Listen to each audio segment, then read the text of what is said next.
Hey guys, just gonna do a quick video. I got the Honda all tore apart. Was changing out the flywheel. I'll show you the difference between that's the factory one there. This is the lightweight one here. This one weighs 18 pounds. This one weighs 11.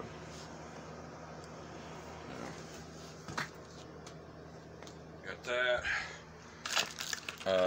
New clutch, throttle bearing, pressure plate, all that good stuff. As you can see, I got it free hanging here. And that's about what's going on with it. Just want to do a real quick video. I did get a new camera, so I can start doing longer videos. This phone is a POS. It's a $50 phone I've had for several years that, with all of its updates and crap, has no memory left in it. So I can only do real quick videos. But anyhow, this is what's going on with it. Got it all apart. Got it hanging here. Everything seems to be holding up real good. I can show you guys this exhaust real quick. Maybe. Yeah, stay over there. If I'm on light. This is the exhaust system that I have underneath it. It is 3-inch, except for where the header is, as you can see. And I had to put that in there where that flex pipe was, because it blew out. And yes, I got that old booger welded up really bad. I'm getting ready to grind that all off. I was trying to weld it well. Everything was together because it blew the seal out for like the third time, the gasket. So I'm going to grind all that crap down and run a bead around it. It looks like crap. But that's because I couldn't get to it. Now I can. So, take care of that. New throttle bearing in it. Yeah.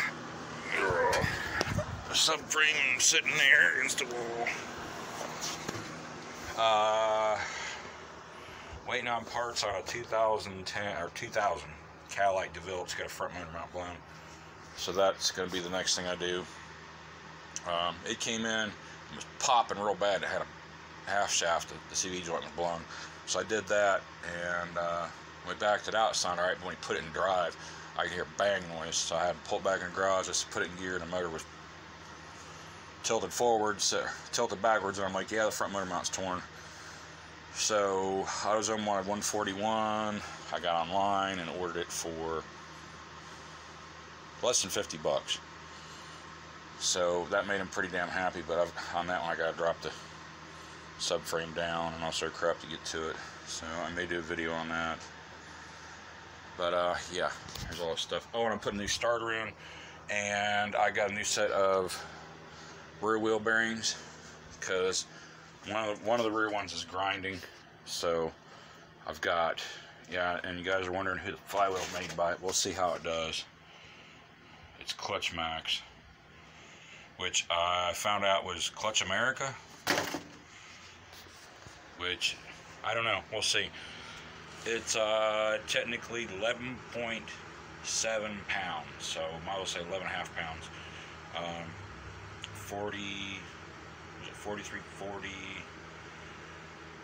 chrome moly steel. I don't know if it's BS or not. I don't know much about the company, but it's considerably lighter than the old one. I mean, huge difference in weight. So we'll see what that does as far as how the car handles. I didn't want to go to a 10 pound because I daily drive it, and I thought 10 pounds would be too light, especially since I'm in city, and most of my driving is in city and stop and go traffic.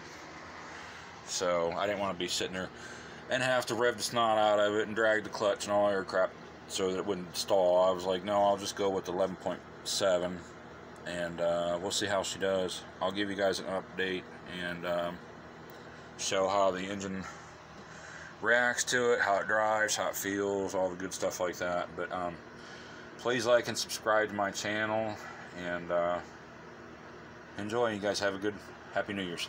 Thank you. Well guys, I got it all done. It's all back together. It was weird earlier. I've been out driving. I've driven it for like, I don't know, a couple days now. And the arm down there, when I stopped at the light a little bit ago, it freaking popped and the pedal went to the floor, and I came out here and the arm was all funny, so I popped it back in and pumped the shit out of the clutch, and now it seems like it's fine. So I don't know what the hell I did there. I must not have it seated correctly on the ball. I don't know. If it does it again, I'll have to figure out what the hell I did wrong. But it's all done. I got the new flywheel in it, new clutch, throttle bearing, all that. And yeah, the motor definitely made a big difference in power. It's got more oomph and it revs faster. And I went with, like I said, 11.7 pound. I could have went with a 10, but I was afraid it'd be too light for the street. But it's perfect for the street. No problem at all. I haven't really noticed any difference. I mean, you have to give a little bit more throttle when you take off, but I've been driving a clutch or a manual since I was 15. I'm 50, almost 53 now, so it's no big deal to me. But that's how she came out. I got the rear bearings done, and there's the old bearings there. And as you can see, the races right here. Wow, the races all came out in pieces. I had to cut them and split them, get them off. Other than that, that's all done. Next thing I've got to do is rear brakes, because they're down to about 30%. So I'm going to do rear brakes on it here soon. Front brakes are fine. They're still about 60%. I've done the front ones. I haven't done the rears. I did the rears when the previous owner had it about 4 years ago. So yeah, when I did that, the caliper slide on the passenger side was froze up. So I had to take the bracket off, put it in my vise, and put a pair of vice grips on it, worked it back and forth with a little bit of heat, got it out, cleaned it up with the wire brush, and greased it, stuck it back together. Now the caliper slides are sliding fine. So that's about what's going on right now. My garage is a disaster, as you can see. Too much crap. I've got a Cadillac outside waiting on a motor mount. It's a 2000 Cadillac DeVille. Front motor mount's torn. I already did the half shaft outer tie rod on. I didn't video it because there's a bunch of videos of that stuff. It's nothing major. I don't know if I'll do the motor mount video or not, but yeah, it was a pain in the ass. I did that, pulled outside, and I heard the motor jumping around, pulled it back inside, had the guy hit the gas while I was watching the motor, and I'll be damned if it wasn't going smacking a firewall. So, ordered that, waiting on that. They'll be here 7th. I'll put that in. I've got to drop the subframe down in front to get the motor mount out. It's going to be a pain in the ass. So, and of course he tried to talk me down on my job, my labor, which I'm so tired of that. I showed him online how much it costs, and I told him I would do it for a certain amount of money, and he kept trying to talk me down, and finally I gave like a dumbass and took a little bit of money off so that I would get the job, because he couldn't afford it after I'd already done the half shaft and tie rod end. So it's just been one of them days.